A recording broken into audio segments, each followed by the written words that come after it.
दिल्ली में इंडिया गठबंधन की रैली पर बोली डिंपल यादव, मैं समझ रही हूँ रैली जो हो रही है बहुत महत्वपूर्ण रैली है। दिल्ली के जो मुख्यमंत्री हैं और इंडिया गठबंधन की जो साथी हैं उन्हें जेल में डालने का काम किया है। तो वहीं दूसरी तरफ मुख्तार अंसारी के अंतिम संस्कार में डीएम और अफजाल अंसारी से हुई नोकझोंक में डिंपल यादव ने कहा कि लास्ट रिचुअल्स होते हैं, किसी के भी हो पूरा करना एक बहुत ज़रूरी होता है। इस तरह की जो बात कही गई है तो बहुत गलत की गई है। और ये भी बोला कि अरविंद केजरीवाल के खिलाफ की जा रही कार्यवाही को लेकर भी उन्होंने कहा कि इस तरह की घटना कभी नहीं हुई है। इमरजेंसी का माहौल था, इमरजेंसी लगी थी, लेकिन ये लोग इमरजेंसी ऐसी इमरजेंसी है और जो माहौल है इमरजेंसी की तरह ही है। देश जहाँ केजरीवाल जैसे मुख्यमंत्री को जेल में डाला जा रहा है, जहाँ 140 सांसद एक साथ सस्पेंड कर दिए हैं, तो मैं समझती हूँ कि बहुत ही नाजुक हालात हैं देश के। की एक महारैली देखने को मिली है, इस तरीके से देखते हैं।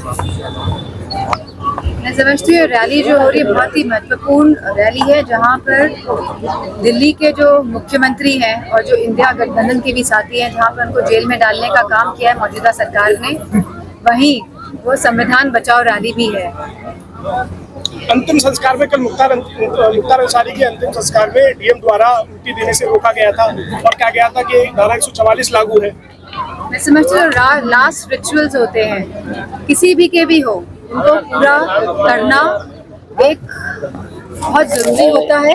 और इस तरह की जो बात आप कह रहे हैं अगर करी गई है तो बहुत ही गलत बात करी गई है, क्योंकि अंतिम दर्शन जिसको भी देने हैं, हमारी संस्कृति हमारे धर्म में भी है कि राष्ट्र रिचुअल्स होने चाहिए और शांतिपूर्ण तरीके से होने चाहिए। मैडम, जो गठबंधन की रैली आज हो रही है उसको लेकर सुधांशु त्रिवेदी ने आरोप लगाया, ये जो लोग रैली में शामिल हो रहे हैं वो सब पाखंड है, क्या कहेंगे? मैं समझती हूँ अगर आप जितने भी नेताओं को देख लें जो भाजपा में गए हैं, तो भाजपा तो एक वॉशिंग मशीन है, जहाँ जाकर सभी जो नेता भाजपा में जाते हैं उनके जितने भी कर्म और कांड होते हैं सब धूप में हो जाते हैं और वो एकदम स्वच्छ होके निकलते हैं। तो मेरा मानना है कि ऐसी भाजपा जो प्रोपेगेंडा के थ्रू ही पूरा काम कर रही है, जो धरातल में लोगों की समस्याओं का कोई निवारण नहीं कर रही है, इस सरकार के बारे में जितना कहें उतना कम है।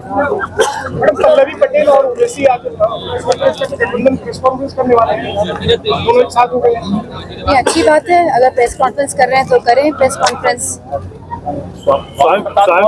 अलग से चुनाव लड़ने जा रहे हैं, 2 सीटों पर उन्होंने अपना प्रचार मौर्य अलग से चुनाव लड़ने जा रहे हैं गठबंधन अपनी पार्टी। ये बहुत अच्छी बात है, क्योंकि भारत एक लोकतांत्रिक देश है और सभी को चुनाव लड़ने का, अपनी पार्टियों को लड़ाने का पूरा हक है, अधिकार है।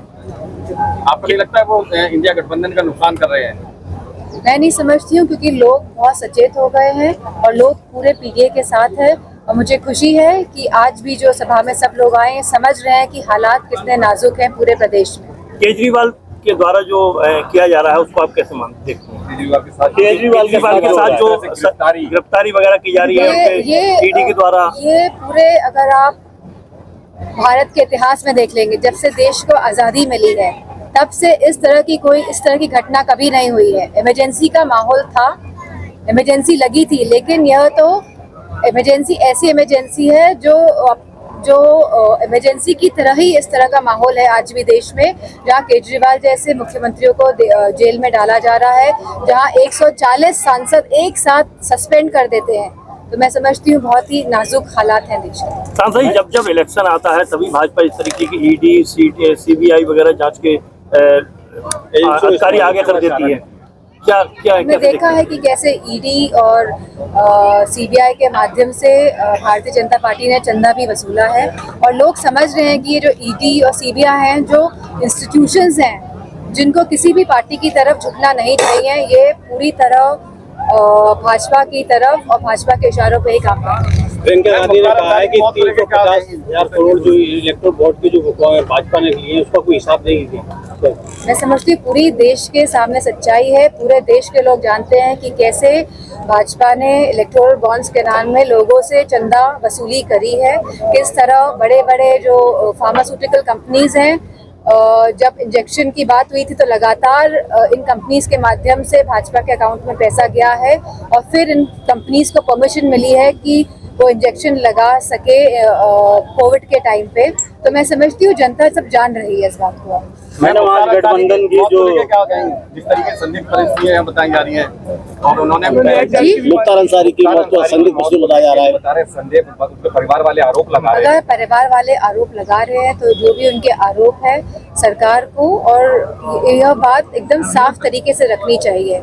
जो लोग संचिता की बात करते हैं, प्रारब्ध की बात करते हैं, तो यह भी जान ले कि जहाँ एक तरफ दृश्यत कर्मफल है वहीं अदृश्यत कर्मफल भी है। वो लोग जानते हैं सच्चाई क्या है और सच्चाई वो लोग जानते हैं, चाहे जितना भी छुपा ले, सच्चाई से वो पूरी तरह वाकिफ है। जिलाधिकारी गाजीपुर अंतिम संस्कार के दिन जिलाधिकारी और मुख्तार अंसारी के भाई की हॉट डॉग को आप किस तरह से देखते हैं, क्योंकि जिलाधिकारी जिला प्रशासक वहां उस भीड़ को आने से रोक रहा था। मौत के बाद अंतिम संस्कार में इस तरह की मैं समझती हूँ कि अब अंतिम संस्कार में किसी भी तरह की रुकावट नहीं पैदा करनी चाहिए थी प्रशासन की तरफ से। प्रशासन को वहाँ पे सुनिश्चित करना चाहिए था कि सब लोग शांतिपूर्वक ढंग से अंतिम संस्कार में शामिल हो।